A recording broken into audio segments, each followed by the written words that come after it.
Hello, this is Soundcheck.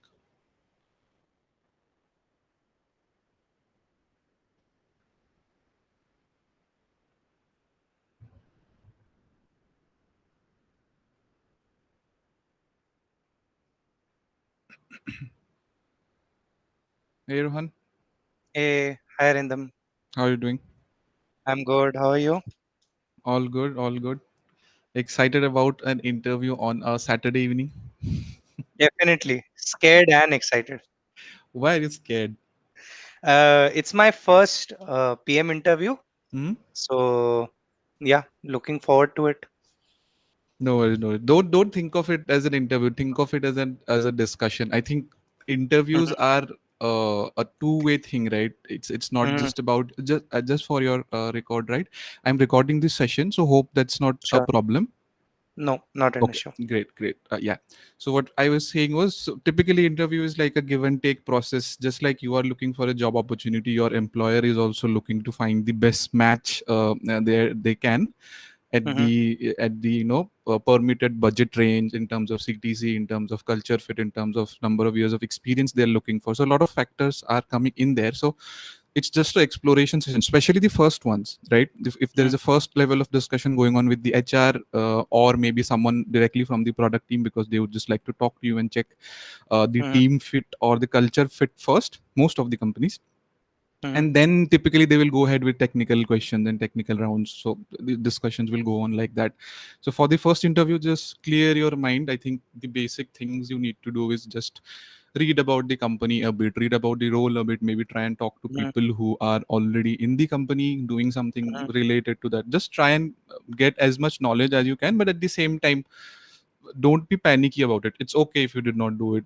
It's okay to a certain level. I'm not saying that just go zero minded. Of course that would be a Yep. bad thing, Yep. but what I'm saying is don't be very crazy about it. Just do the basic research, and you should definitely be knowing about what the role is, expecting from you. At least whatever you understand about that, you should be clear about that in your head, so that you also get to tell them that, okay, from this role, this job description, this is what I am. Oh yeah, feel free to take notes, please. Just Yeah.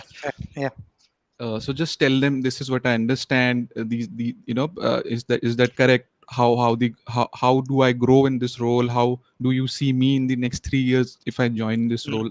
These kind of questions are very intriguing for the interviewer as well, because they find that, okay, the candidate has certain level of interest. He was interested in how he can grow within the company, so that's a very good sign for them. They would mm, want to invest in people who would stay long term and keep growing inside the company. So yeah, so I would say very normal conversation for first round, and of course there will be edge cases where even the first round could be very technical, like companies like Amazon, they have a very mm. set structure of interviews and these things. So there it could be a little different, but yeah, okay, cool. Enough about the things do and not to do. I think we can come back to it later. Sure. What I would say is that let's kick this off. Mm, First thing I would like to do is just take 5 minutes and just summarize what you have been doing till now, mhm. and how do you plan to go about your next 2 years. Okay. Yeah. Okay. Sure. Over to you. So, hi Rhythm, this is Rohan. So, I am an IT graduate. I graduated and did my B in 2014, where I hosted a lot of speaking and speakathon competitions, participated in inside technical committees. I was also part of Computer Society of India and did national level paper presentations. From there, due to these skills, I got a chance to be placed in Zenza Technologies on campus. From and the location was Pune. So from 2014 till 2018, I was working in Zenza Technologies as a retail consultant. We had multiple clients of Middle East, Georgia, Armani, US, things like that. Initially, it was more of a support and offshore based role, but gradually within the year, I was able to take on more complex tasks, enhance my retail knowledge, and how the Oracle Retail ERP works. It's basically originally it was an on-prem application. Then after 2 years, I got a chance to go on site, that is at our Dubai client location for 6 months. From there, I was managing the offshore team, ensuring SLAs, and played a crucial role in the version upgrade from 13 to 14. And as part of that, I developed the best practices, how we can save cost, manual works, and SOPs. And as a part of that, we ended up engaging more billable hours with the client, rather than as offshore clients in a service based industries they look forward to reduce, but we explain them the benefit and we built up the offshore team. So that was a good run for me. Also, Zenzar, I got a chance to be a founding member of the Toastmasters Club of Zenzar. As part of that, since it was the initial team, I was a part of vice president memberships, and we worked with our L&D team to include these in L&D hours, so that people can skip those boring online sessions. I worked with vice president public relations to bring people on board, and I also represented my club in international speech contest and was the second runner up at the division level. That's a level up than club. So my stint at Zenza, especially at the Dubai client based role, it was very intriguing for me, because I realized there's a whole level of new work you can do than you can do repetitive tasks sitting offshore. So that's when I decided I wanted to move into a more customer facing and a more impactful role. So I got a chance to join Gap. It's a multi country retailer. Mostly it was founded in 1967 and has its presence in US, but not limited. It's across US, Canada, Mexico, even Europe, China countries, even in India, but through a franchisee model. There I got a job for that same Oracle retail footprint. The advantage in working in Gap was I could directly work with clients. There was no barrier of a service based and a middle person connect. So I worked with cloud upgrades. Zenza was mostly on-prem upgrades. So this, the same retail of Oracle version, Oracle came with a SaaS product, and that I've worked with China and Japan in market teams. So that was a good learning, because China, the products are cheap. So why would someone buy Gap?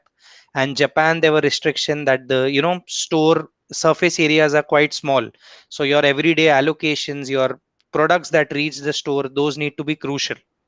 So that was a good role. And past year there was an internal job posting in Gap for a product manager for the enterprise team. So I applied for it and I submitted my portfolio and a case that why I should get that chance. And for the last year I've been working as a product manager, mostly focused on the North America region. And during COVID times, as most of the retailers struggled, Gap was still able to survive in business, and we ended up doubling our online business. I worked with multiple cross functional teams to enable ship from store and buy online, pick up store initiative, also enabling new brand releases and entering into other markets such as Canada.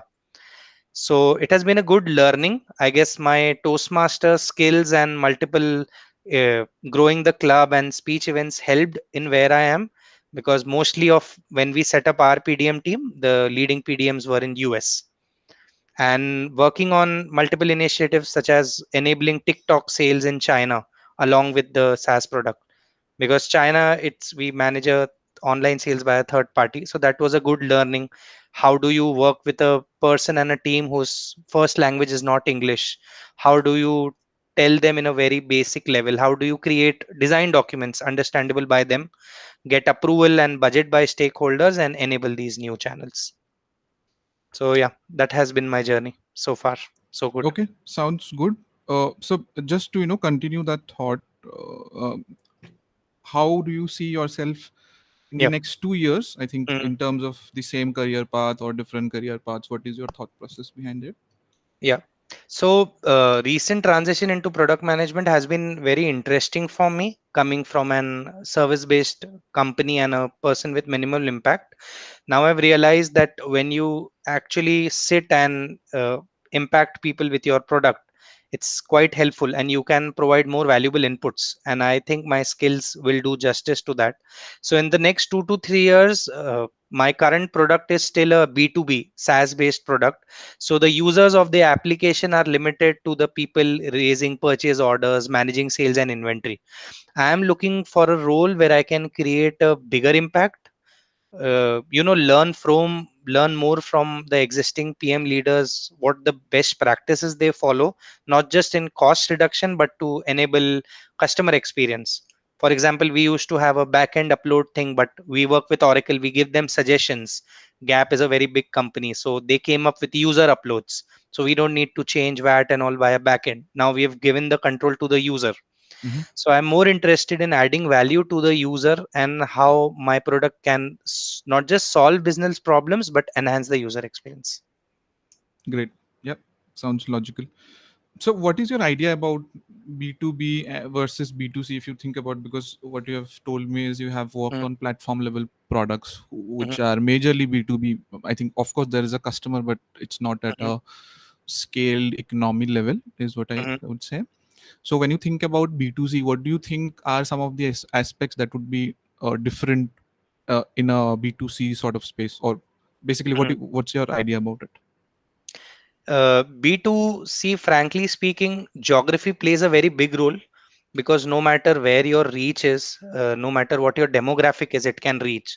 Whereas if you see the Oracle retail application that we are using, it's not even a common B2B like how MoEngage works. It's even restricted to people within Gap. So when we set up this product management team in India, an offshore team, normally it's driven by user people.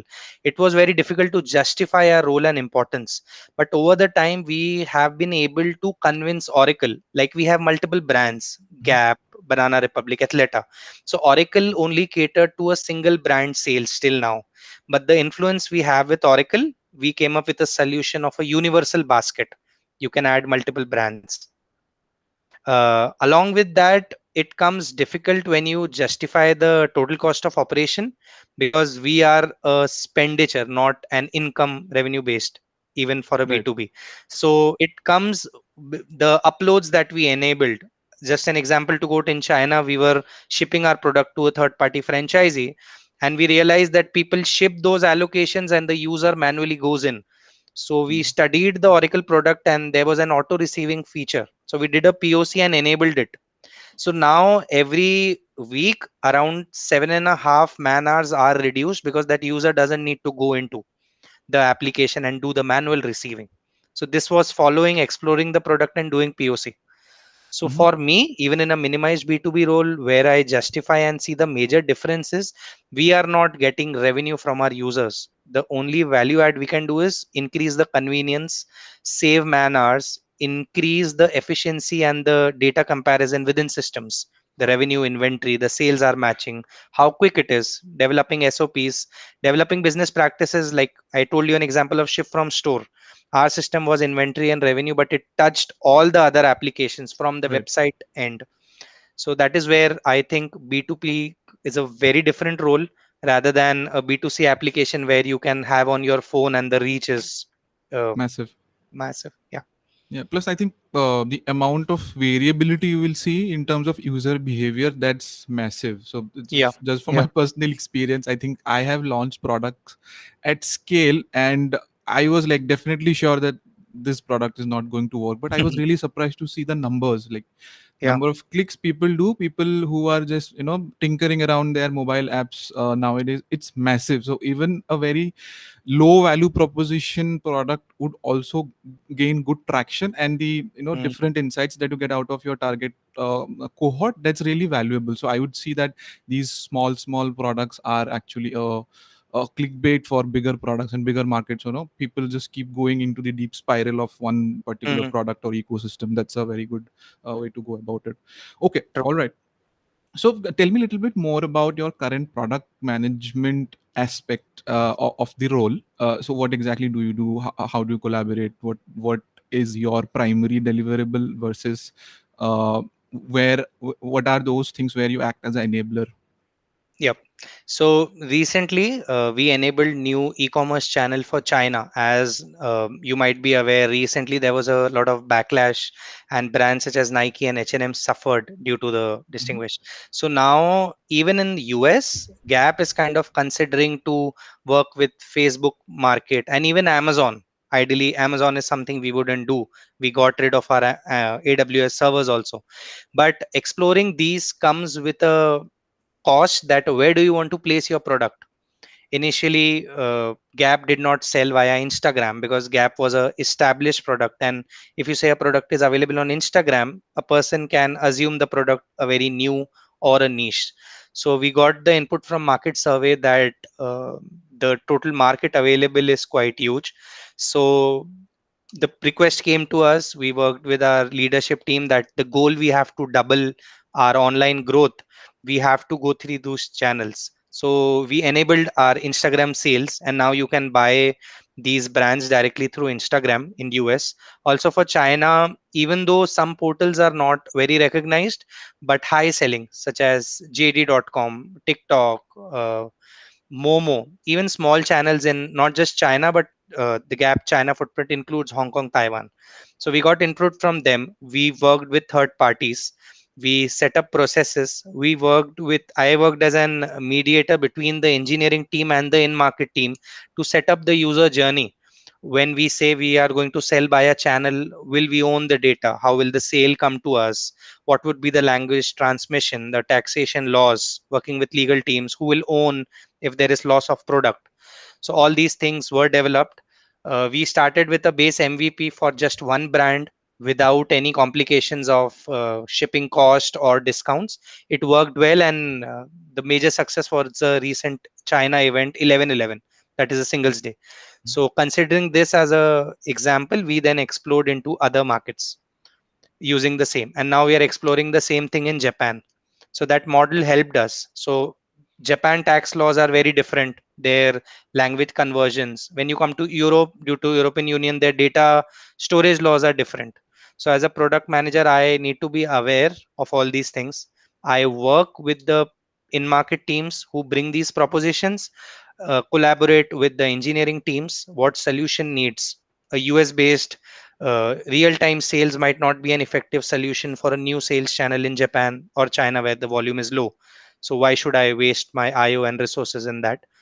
And also interpreting those sales results to stakeholders, whether this was a success or not. What is the total cost input from a resource perspective? That I worked with a lead PM. And is this a good proposition? Should we continue to explore, or should we wind up? Like for Europe, currently Gap has taken a decision to move to a franchisee business and work only as an online model. So we'll own the DCs. So things like that. Got it. Got it.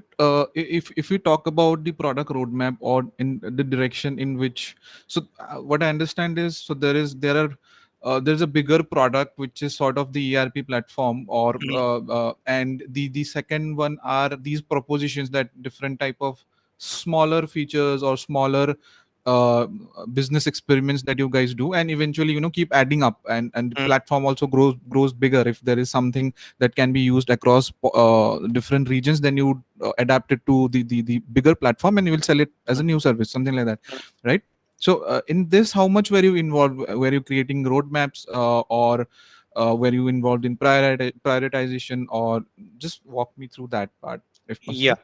So since I'm still new to this PM role, the lead roadmaps were created by the lead PM, because when we think from a project resourcing perspective and what company goals are, like the company goal is double down on digital.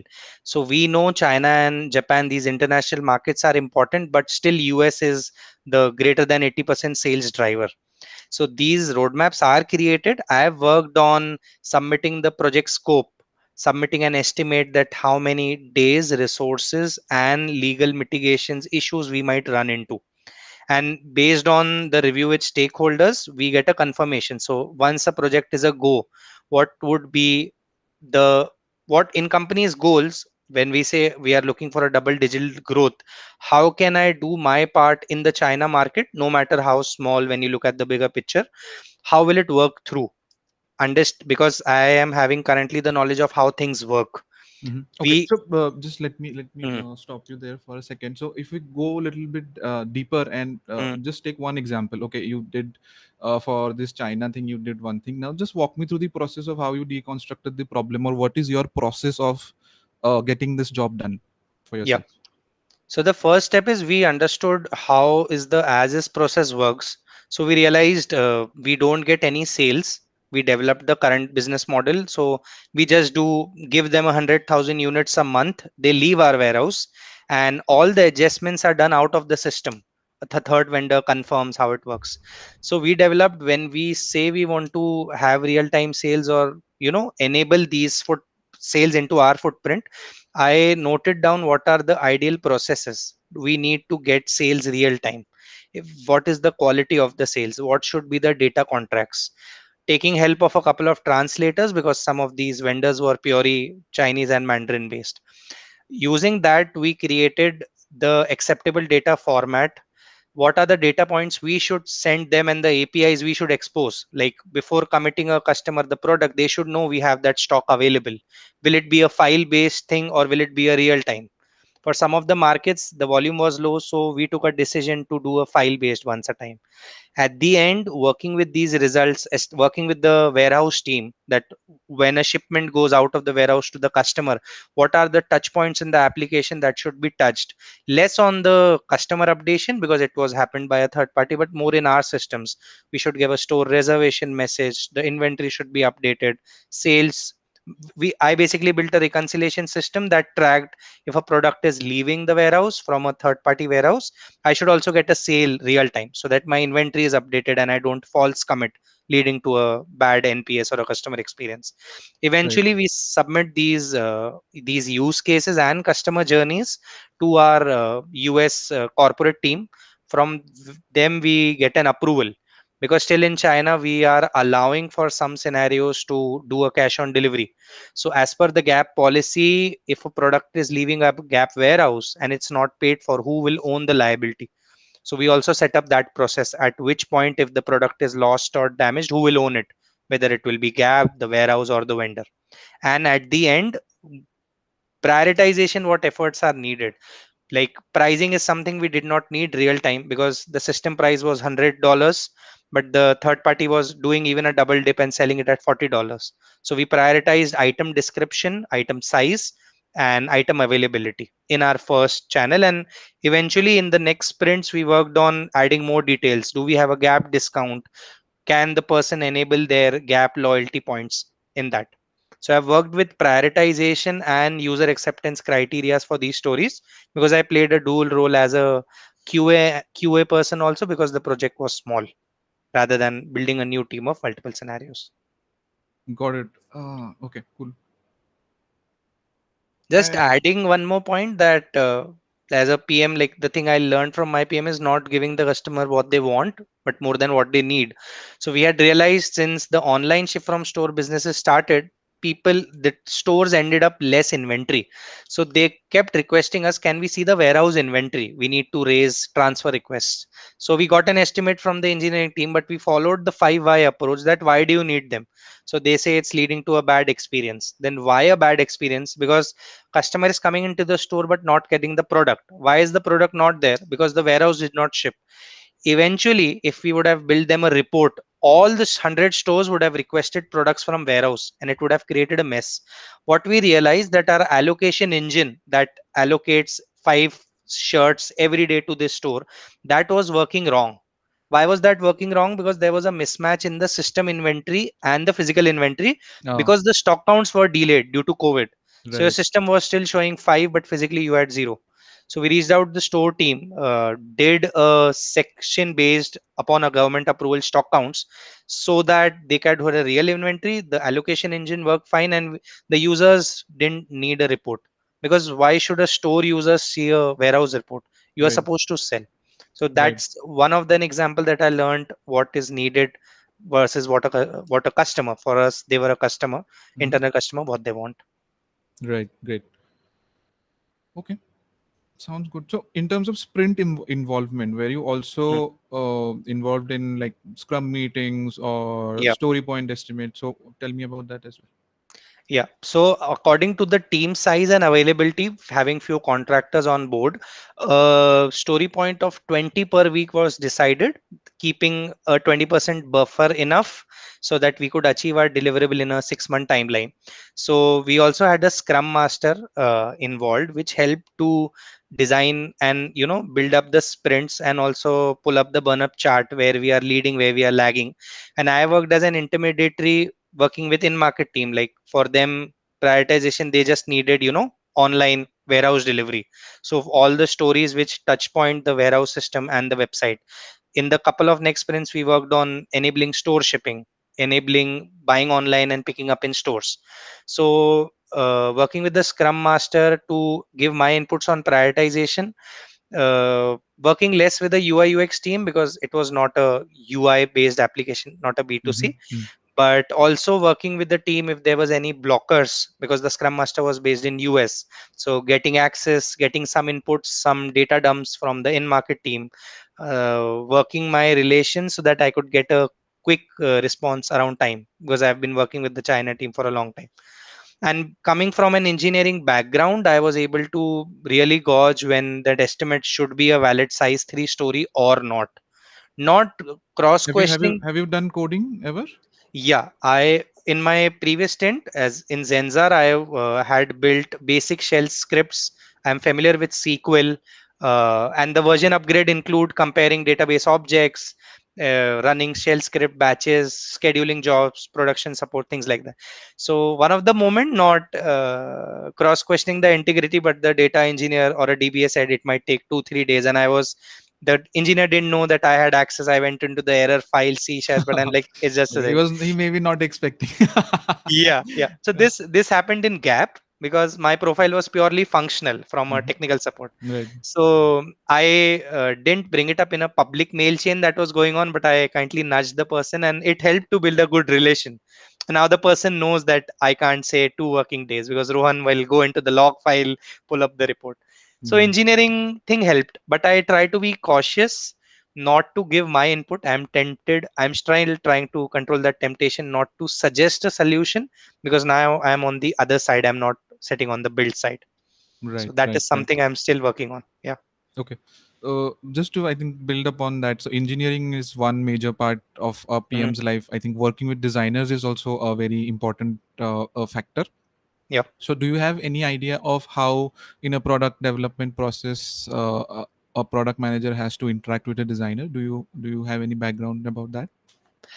Since it's still a B2B role, not much, but along with these integration projects, we were on a cloud revolution, revolutionization that we say.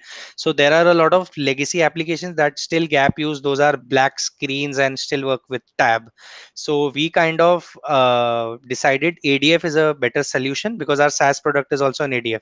So I've given my input wherever possible, thinking from a user perspective. Does the required store status, audit status fit in a screen?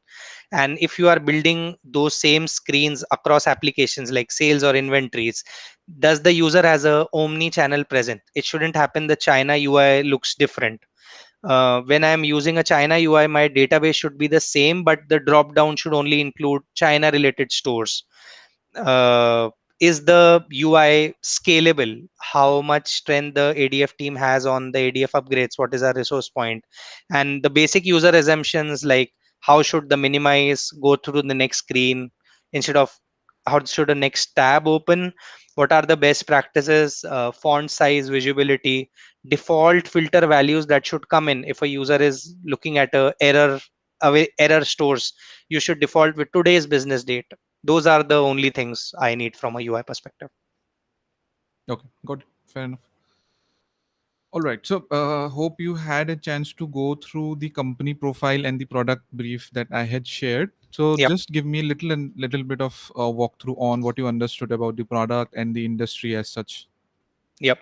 So churn rate is something I've been hearing from one of my friends in Vodafone even before I went into the into a product management role. So it's basically you not going to technical formula, but how you lose the customer.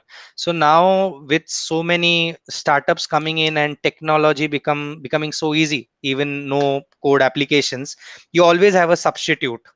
The best example is of Clubhouse. It was a recent success, but you have existing players. So companies are now looking in how can we complete the user journey? How can we, frankly and bluntly speaking, stopping the user to moving to another application? How can we gently nudge the user that, hey, you did something, you almost bought a product, but you didn't end up paying. So what I realized, MoEngage is an application that works with not just Flipkart being the biggest customer, but not just retail space. They are working with Domino's and even in Germany with the Deutsche Telekom. So they are across segments, and it basically helps a company track on which part of a user journey is stuck, how can you send them notifications and gently nudge them towards the end part of the journey. They have a lot of analytics inputs where they can see demographics, number of uninstalls, how they can basically define in a very depth level of filters irrespective of the market or the client, that at this demography within these days how many users have been inactive or not. So it's basically not just a customer retention platform that will eventually lead to customer retention, but a customer engagement. And I have been following them on the news, and the recent investment by Series C1 of the 32.5 million. It's a net quoted figure. I might be wrong. They are on a big path, because nowadays companies are investing so much in building a product, but they lose if the customer doesn't end up buying the application.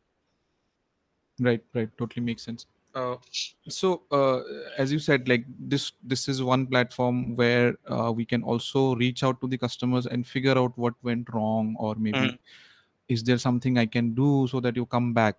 So mm, imagine you are a product manager of mix sorry this product, and now you are supposed to think about winning back a customer. So this is your first project that you are going to get as a PM, and this is called the win back project. Here, just think about how can you develop a feature uh, mm. where you will be able to identify some of the pain points of the user, or why he did not make the purchase, and somehow will be able to make him come back and maybe try something different, or just take the next step. Take 5 minutes and just think about it. How will you go about it? Ask me questions as you go. Okay.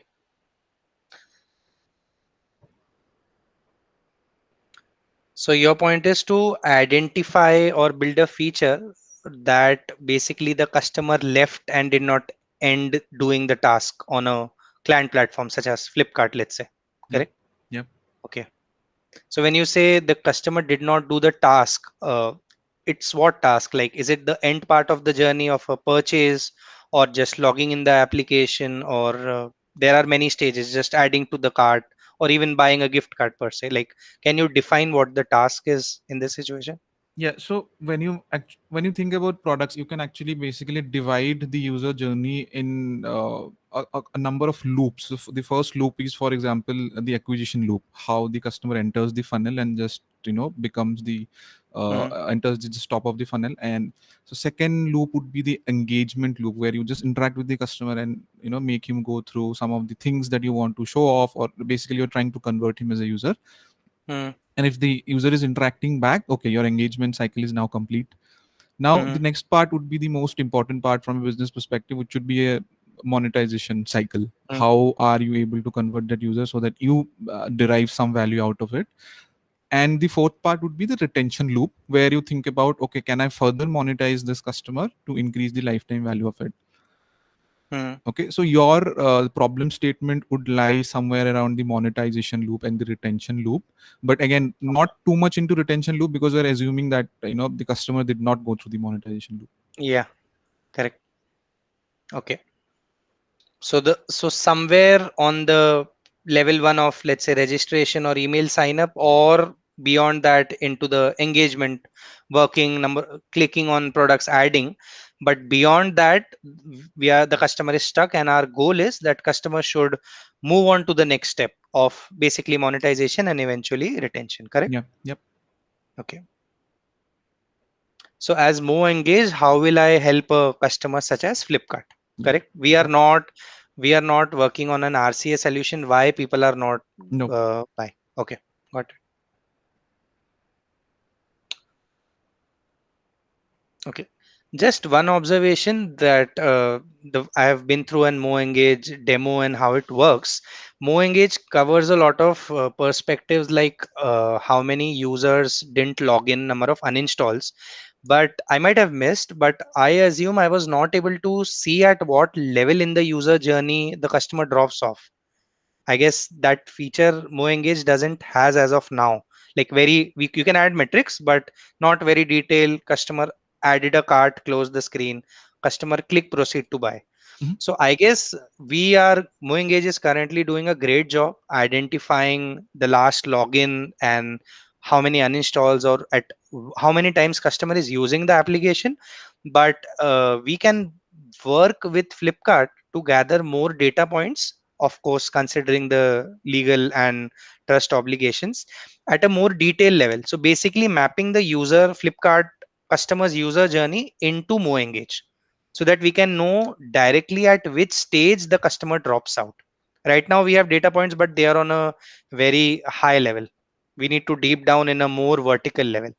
Okay, so assuming that people are able to register and engage, moving from a, let's say, registration stage, uh, we are assuming people are dropping out on the engagement. So we can have metrics that define that. When we say engagement, what does it mean? Is it a person searching for a product? Are people not able to find the product? Is our text based search not working correctly? Is our search returning invalid products? Is next step after the search is, if the person is getting the search results, is the person clicking and selecting the product or not? When you open a product, it's got into the new screen. Maybe the person finds the product but not the specific size or color or from the company. So we can add these things. And if we are seeing the person is dropping even before engaging, like after the search, we can have small pop-ups or user interaction screens that when a person is exiting, could you please select not a free text value but a predefined options that, did you not find the color, did you not find the size? That would at least get us know the reason why a person is dropping off the engagement screen. Mhm. Next thing is same, going more deep, vertical deep dive into the monetization. So when we say a customer is engaged but not monetized, we are assuming that the customer is not buying the product or end up paying. Okay, so from the engagement to the monetization screen, there are many steps, I'm assuming, in the user journey, such as a person is engaged means a product is searched or added to the cart. Maybe the UI is not applicable enough that a person can see the summary of all the items. Amazon has a good example where they add the pay now button on the top as well as the bottom of the screen so that the user is not lost. So are we missing out that? Is the product descriptions too big that the person is not UI friendly and able to go to the new screen? did we we can also engage and integrate GitHub with our MoEngage so that we can keep a trap. Did Flipkart do any latest code deployments just in a add to back and pay screen, so that it leads to a quicker turnaround time when we try to identify a problem, and when we give the resolution that, hey, 90% of users did not click proceed to pay. Also we have a summary, you did some code deployment, maybe a UI, what do you call, a cosmetic change or a code process change. Also we can integrate not just the Flipkart drops that happen, but the multiple payment partners that Flipkart works, just to keep a summary of changes. So we can have a metric based on how many users actually clicked proceed to pay, how many users selected a payment option, how many users are dropping off after selecting the payment option. Is the URL, is the UI friendly when they go into a third party validation, whether it's no matter what type of payment, UPI or not? We can gather these responses so that we can share with the Flipkart customer at what exact level or the process the drop is happening, and eventually give them suggestions that these many people added and clicked the payment option but it didn't work.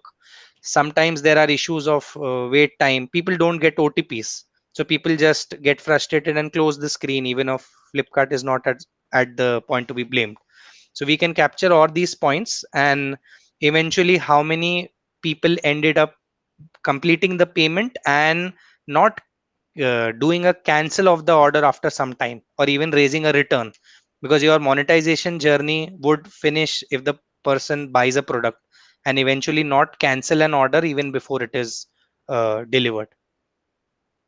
So yeah, summarizing, we can have more metrics in collaboration with Flipkart and share them, the details at which exact journey, at as exact which step of the user journey people are dropping off.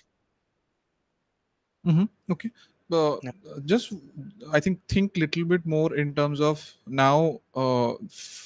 Some of the Flipkart employees or Flipkart PMs or some sort of a operation team is going to look at some of this data and give those insight backs to the PM so that PMs can identify what's happening and provide solutions accordingly.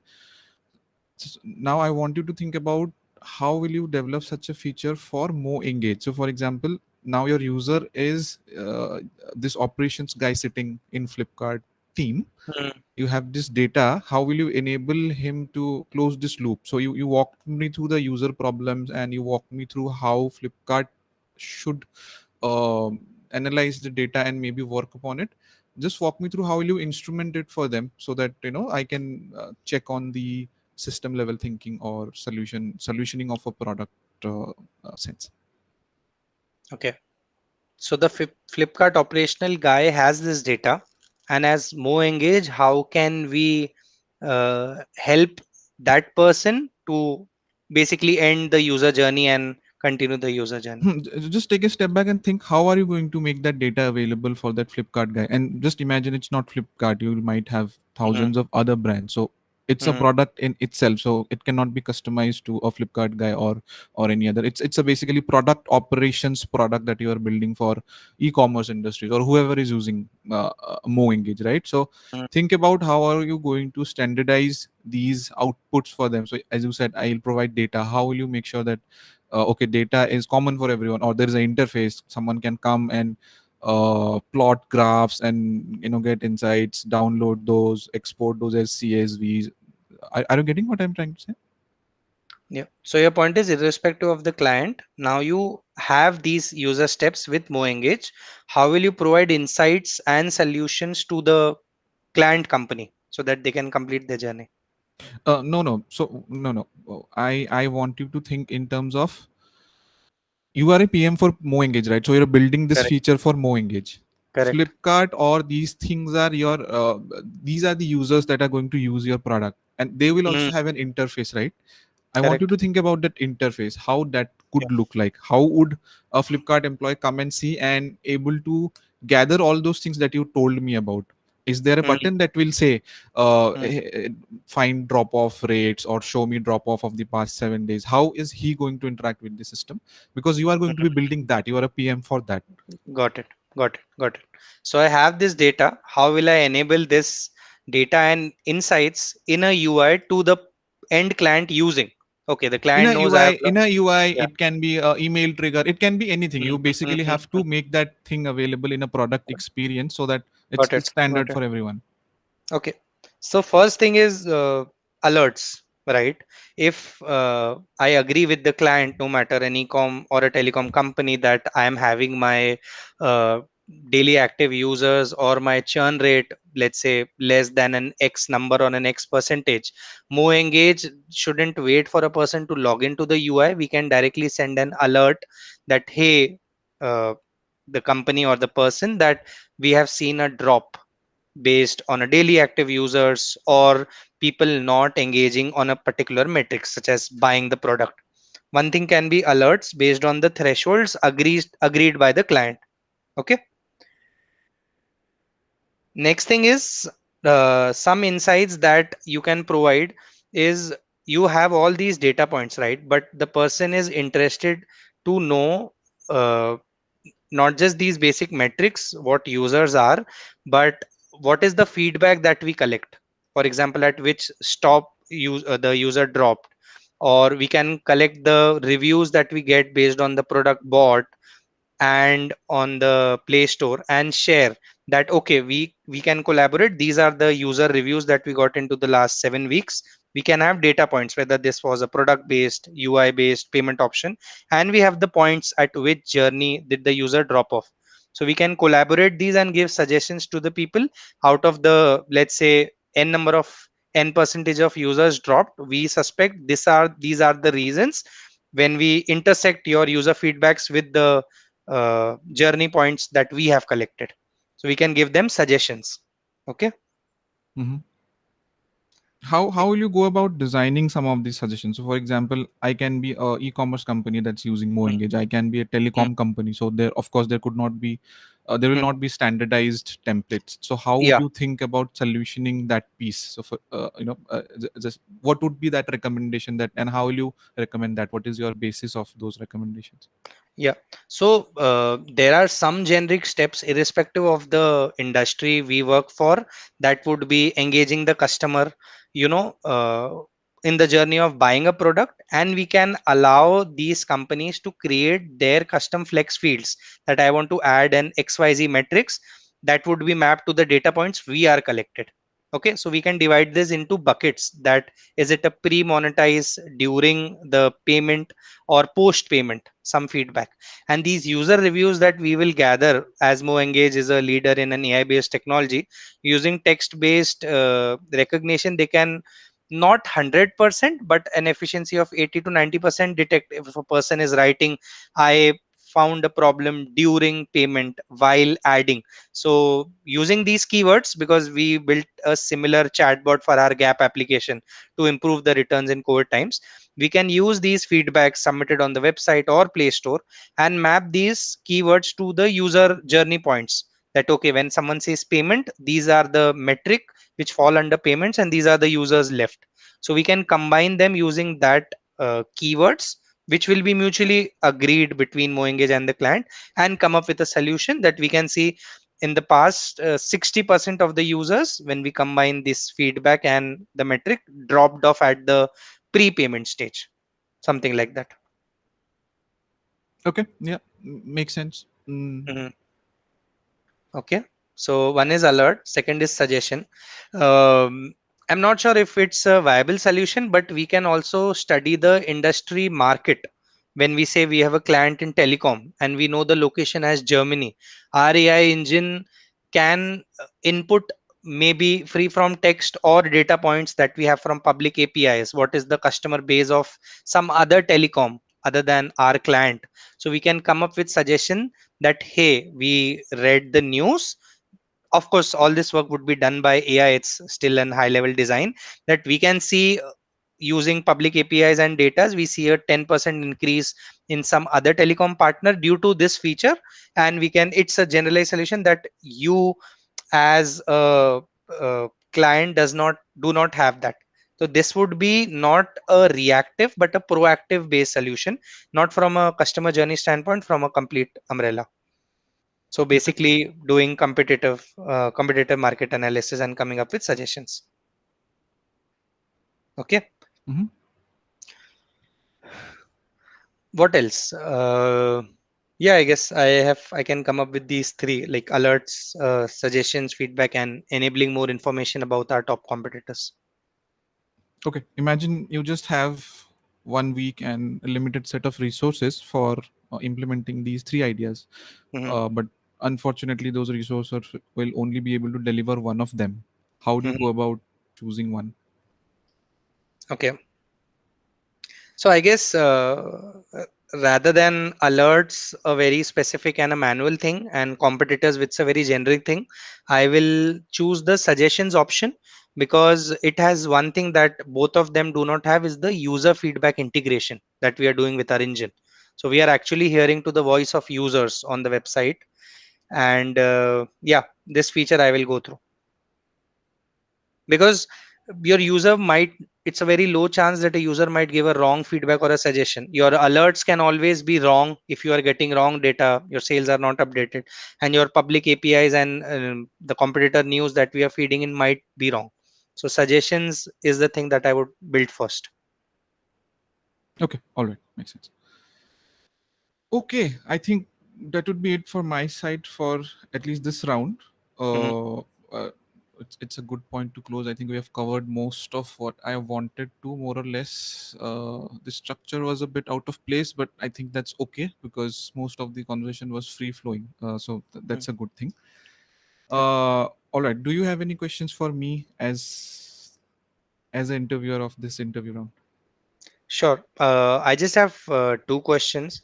So first is, MoEngage is not the only customer engagement platform that is in the market. We have WebEngage, Insider, CleverTap.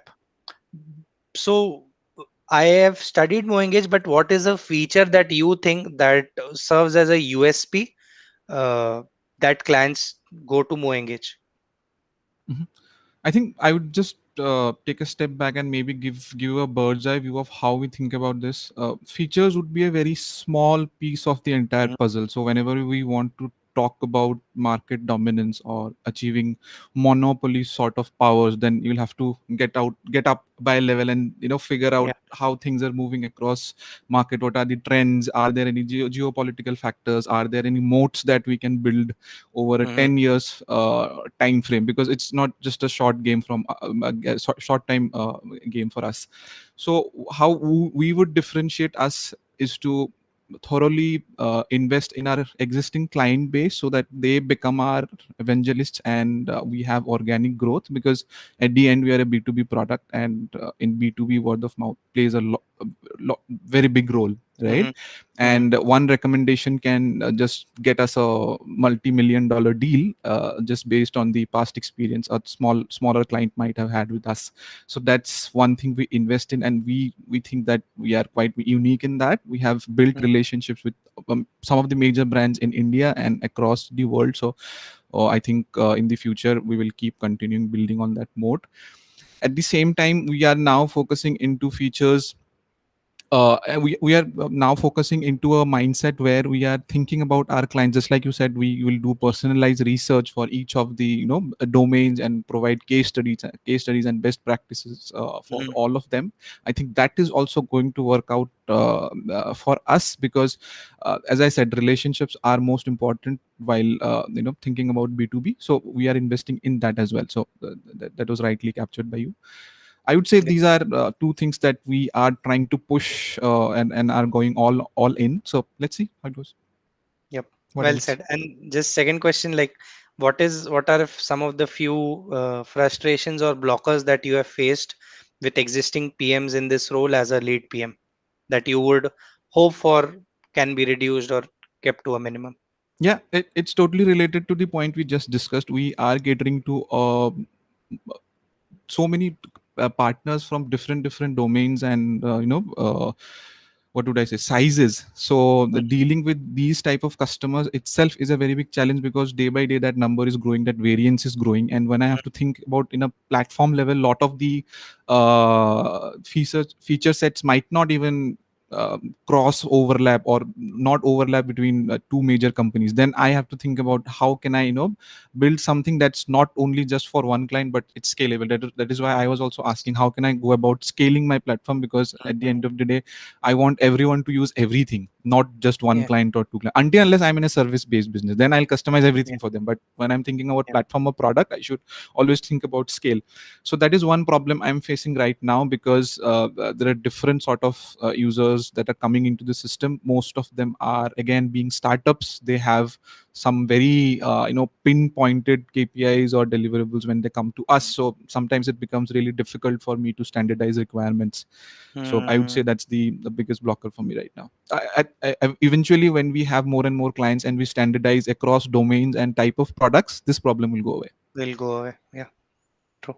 Okay. That's it from my side. Thank you for sharing this, Arinder. No worries, no worries. All right. I think that went well. I had fun during the entire process. So, how do you want to go about it? Do you want to just pause for 2 minutes, chill out, and you start talking about how it went? How did you think about? How did you do? And then maybe I'll just go through my points, whatever I've noted down. Yeah. I mean, I knew, assuming that this question will come up, how you would we engage, right? But yeah, I thought I couldn't imagine myself on the spot. I did study about Moengage, and because in Gap and in most of the big companies, not considering like Flipkart is not, these things are handled by the company itself. Like we have a enormous website that Gap hosts for multiple brands for US and Canada. Hmm. So it's a bit difficult for me to imagine why should a company go to a third party for these suggestions rather than investing and building up, because Right. they have all the data points. Right. So that's why I was a bit struggling to come up with the solutions Hmm. from coming from a third party. Right. And yeah, I guess on the monetization and retention, I had studied a lot of cases for an RCA Hmm. as a Flipkart. So I could stop myself. You are not answering a Flipkart RCA Yes. question. Yes. Yes. I was Yes. like, come back to this. You are a more engaged PM. You are not a Right, Flipkart PM. right, right. So yeah, maybe it was a bias because Mm. this is still an empty cup, Yeah. but whatever is not empty is filled with those Mm-hmm. biases. So I need Right. to keep an open mind, like Yeah. go in with an open mind, because maybe I was a bit scared and I prepared too much. You Yeah. can't mug up a PF Yep. answers, but Yep. I studied Cult Fit and a couple of RCAs when I was doing my RC assignment. Mm-hmm. So it helped, but I need to come with an open mind, is what I Yeah. suggest. I would I say tried. I would say that you have to think about product, Hmm. customer, business, these three things. You are one, Yeah, there is yeah, business who yeah. is getting the money out of it, there is this product Mm, that's enabling this value transfer between your company and the end mm, user and the end user itself. So mhm. when you are being interviewed for the product or for the PM for this product that we are talking about, then you'll always have to separate yourself from the last mile Yeah, user, right? So I yeah. think that was what was missing, but that's actually coming from experience, and that is why it was happening. So that's not an issue. Cool. What else? What else? Any other points that you realized so far? No, I mean, going back, I'll definitely go through this recording. It was not something that was, I mean, generally PM footprint and the world is, it's not something you never imagine would be asked. You know, it would be asked somewhere related to this, but knowing that still coming up and, replying on time is something I need to improvise. Maybe it will come with more Yeah, studying and yeah, knowledge. yeah, definitely. I was All right. hoping that some of the questions would be asked, like very common, what's your favorite product? How do you improve? And I had some of the answers in my mind. Those answers actually helped me clear my internal job posting Mm-hmm. interview. Like Right. WhatsApp, I like. We are WhatsApp groups, Yeah. but I have a family group and we can mute a group. Mm. But I have two people, my uncle who send me stock market updates, but there are hundreds of religious good mornings and good Mm-hmm. nights. Right. So WhatsApp doesn't provide a feature to mute specific people in the group, Right. You can't and I fix that. really I need that Mm-hmm. when I select a DP. So after WhatsApp implemented the Instagram status thing, Mm-hmm. people stopped updating their DPs for a long time. Everything is status. Yeah. So I studied, like, it's not something you use, and a person like me, I don't have many beautiful pictures of me. So when I click the picture, I go in gallery, I scroll down a lot, Mm-hmm. and I click the picture, it opens up crop and all, and I don't like it, I click back. So it doesn't take me back to the gallery, it takes me to that whole back where Right. you select. Right. So I have to again go to gallery and search a not so hideous picture of myself going scrolling through 2 years. Right. So they are not maintaining the stack properly, so that they're not able to come back to the exact position. Yeah, so I was suggesting maybe not to just show off on LinkedIn, but how can I properly reach to WhatsApp and send them, because I Mm. need these features. Mm. And I people rarely upload their change their display pictures because everything is status now. Yeah. So these Just one thing I would add there is think about now WhatsApp. What happens when WhatsApp enables this feature? Does engagement go up? Is there any metric that's being impacted so that WhatsApp would be interested to invest in this feature? I'm Mhm, okay with the fact that okay, there's a problem. You are a user. mhm, There might be thousands like you who want to mhm, mhm, enable that. But if that happens, how does WhatsApp benefit? If you close that loop, then mhm, you can just shoot a cold email to any of the business heads, and mhm. they would be kind enough to maybe have a look at it. But Got that part is also important, because as soon as you pitch an idea, they will say, boss, mere mujhe kya milega, it. तेरे को Why? problem है, ठीक है, like what, is it a sizable market, is the TAM or is the obtainable market so big that WhatsApp is okay, let's do an experiment, like Yeah. okay. Only thing I can come up is user engagement might increase because status we see we don't respond, but when we go through we see a DP change, we might reply. It might Right. increase the more average spend time. But yeah, good point. I need Right. to add the value proposition along with Yeah, this. yeah, yeah, and that would go for everything. So whenever you are thinking about a product, it's not just about solving the problem. You always think about पैसा कैसे बनेगा इससे company का, otherwise there is no Correct. profit, and then entire product management goes for it also. It's very good Exactly. to say that we value customer का pain point solve करेंगे, but उससे अगर पैसा नहीं बनेगा तो no one gives a shit. So you have to Exactly. be practical Exactly. about it. Okay. Yeah. Cool. All right. Let me just then go through my notes. एक बार quickly, I'll try and recollect whatever I have noted down, Sure. and maybe probably that would be good. So I had written down a couple of headers where I was thinking I will just keep ticking or crossing if I find anything or something like that. That was a quick 4 or 5 bullets for me, and then according to whatever you answered, I just noted down some points of what worked and what did not work, or how you could improve maybe. and that's how my note is structured right now. So let's go through the skills first.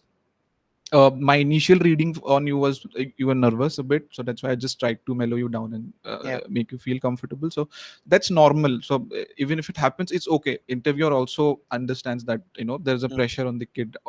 Sorry, not kid. The pressure on the participant. So of course you would be nervous. That was fine.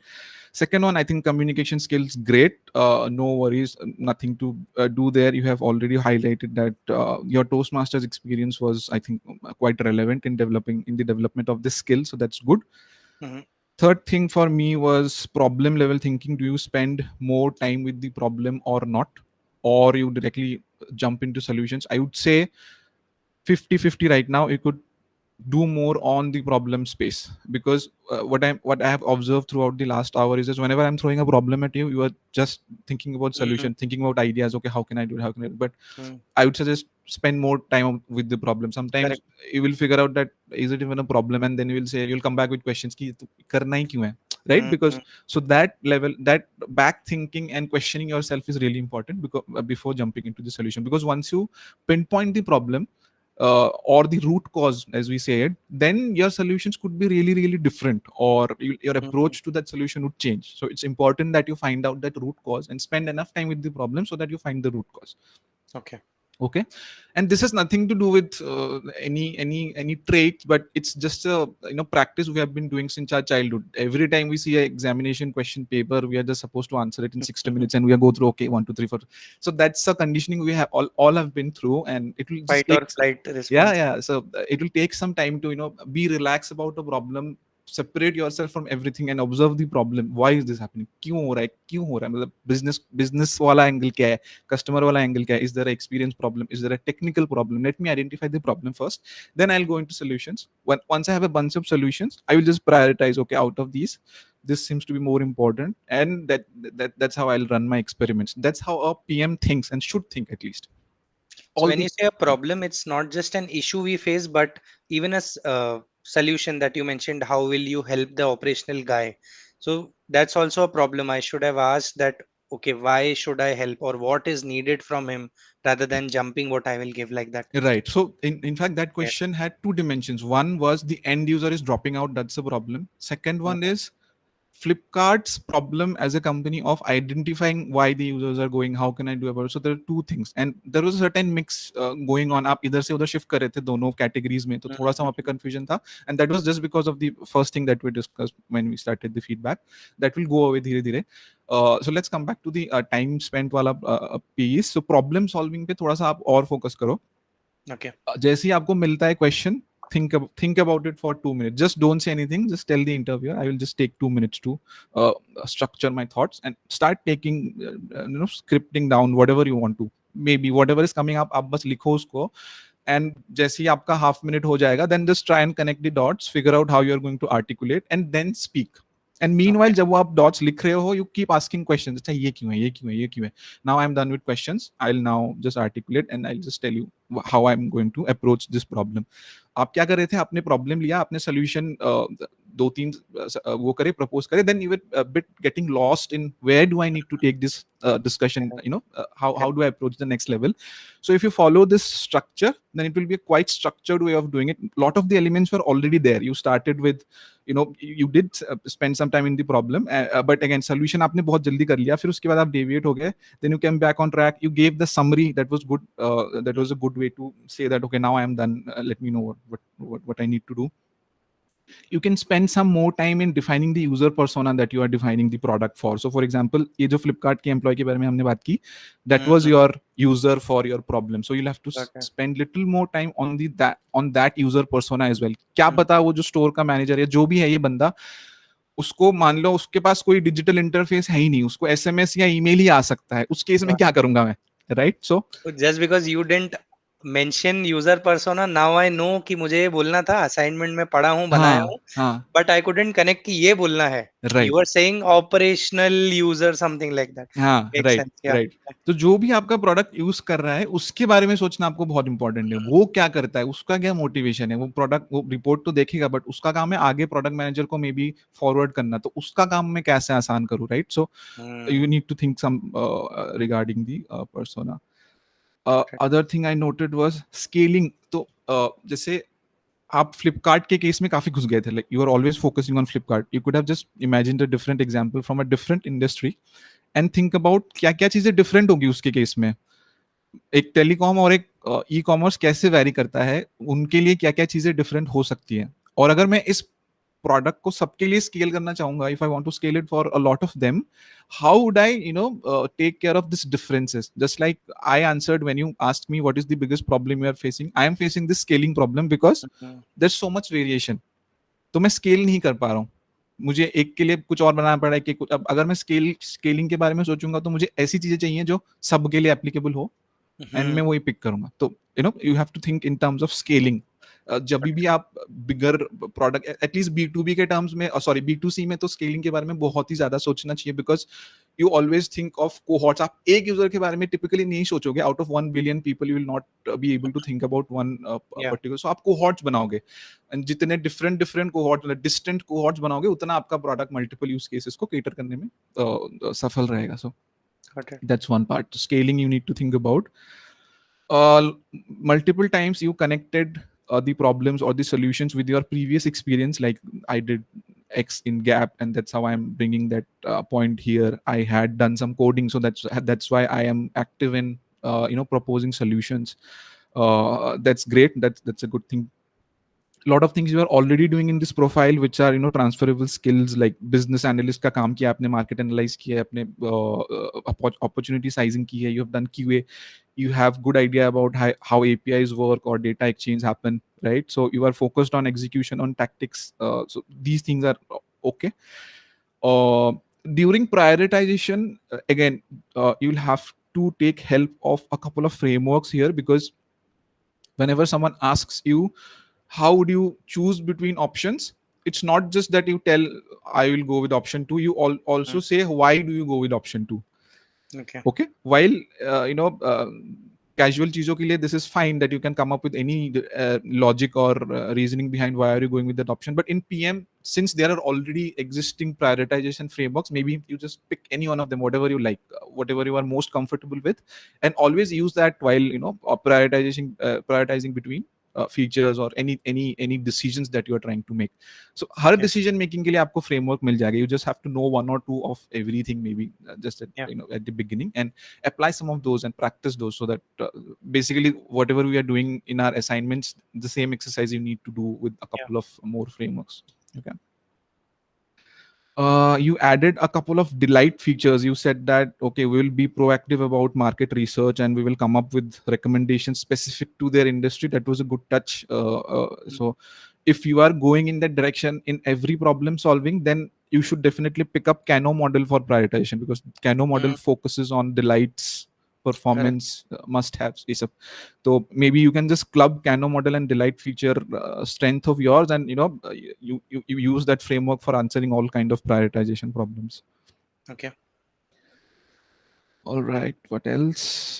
Sprint know-how was there. You have already worked in a agile environment. You also had some geopolitical understanding of how different markets were working, so that's fine.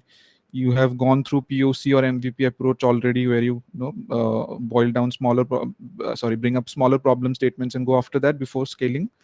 uh, Introduction was also really good. I did not see any much to do. Just maybe I think दो questions मैंने पूछे, तो आप दोनों को combine कर लेना whenever you are answering. Just give Mm. 5 minutes about yourself right now, till now, how you have done things, and where you want to go, so that interviewer also knows at the beginning itself कि if he comes Mm. into my team, how is he going to reach that goal? Because if you don't reach your goal, you will leave, and that's Correct. not a good deal for him, right? So he needs to know that.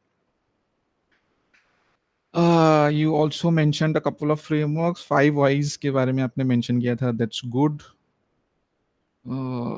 So I would say it was 7 out of 10 sort of an interview, so definitely you would get the call for the next round. Sort of, if I were the interviewer, I would have called you for the next round, because these are things that you can work on and improve. These are not deal breakers as such. And the Mhm. only deal breaker for a very product mindset sort of guy would be the problem, approaching a problem wala part. He would just hate jumping into solutions. So just Yeah, control that urge. noted. Yeah, yeah. Rest, I think it was good. Stakeholder management, you have already done. You have talked about interacting with engineering. Then I asked, how did you do it? How did you, how, what do you do with design? You said whatever you do, plus you also had the understanding of what goes on in outside the market. Business ke bare mein, I did not ask much. I only asked about, I think, roadmap planning, where you said you have some experience, but not, you are not leading a road mapping exercise. So that's fine. It's fine.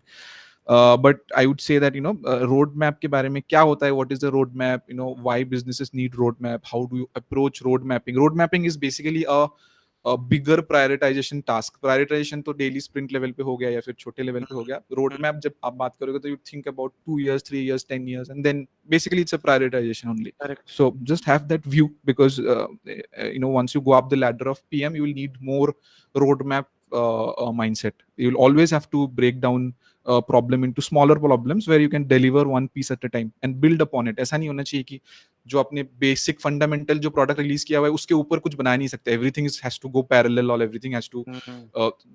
Everything is monolithic. That won't work. You will have to think about, again scaling वाली चीज आ जाती है फिर से, right? So Mhm. That Mhm. Same thing that.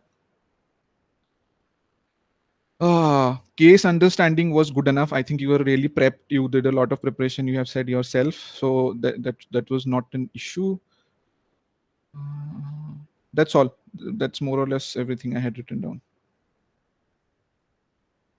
You used a couple of acronyms while you were explaining some of the use cases to me. Maybe since I could be an interviewer who is not from that domain at all, so whenever you are mentioning acronyms, it might be a good idea to explain also, okay, what does that mean or how does it impact you.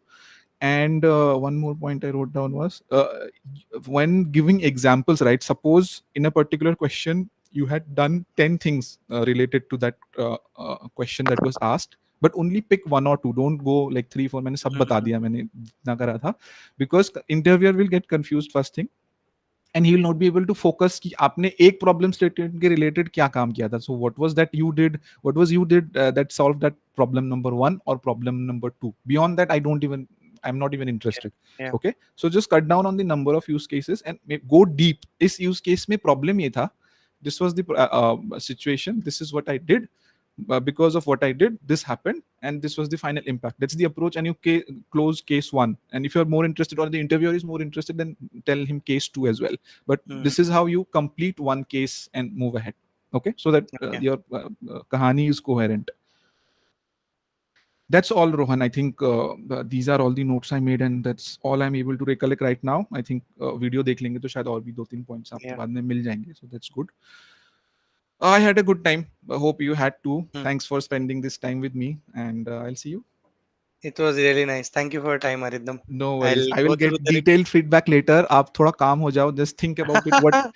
Think about what happened. Just reflect on it. Yeah, Okay. yeah. Whatever I said, whatever you said, just think of it as a now third person. You are a third person who are just Mhm. looking at looking at us interacting, and then think of what went correctly, what went wrong, or मेरी जगह कोई और होता तो और क्या क्या different चीजें आ सकती थी, because a lot of the questions I asked could be related to my personality. Did you Mhm. before going into the interview, it's a very good practice to look at the LinkedIns and figure out what they were doing in their career before. So in my last switch, it turned out that the interviewer had worked in the same company, and fortunately he had worked in a related project which I was a part of in my current stint. So immediately Mhm. when he asked me, okay, Mhm. tell me about your work, I started with that project, and I tried to gauge his expressions. How is he interested, is he not? And accordingly I try, I had couple of options in my mind, and I just took the one which suited best for me. Nice. So that is also important, that your interviewer. Sometimes interviewers are very pushy. They will just try and grill you and Correct. make you nervous. Mhm. But be prepared. But you don't have to be prepared about it. Just handle it as अगर कोई दूसरा इंसान होता आपके साथ भी बात करता तो कैसे बात करते. Just Correct. go through that flow. Don't take the pressure. I think that will come with practice. So don't worry. I think Yeah. overall it was good. Okay. Yeah. All right. See you then. Good night. Bye. Okay. Bye. Thank Bye. you. Bye.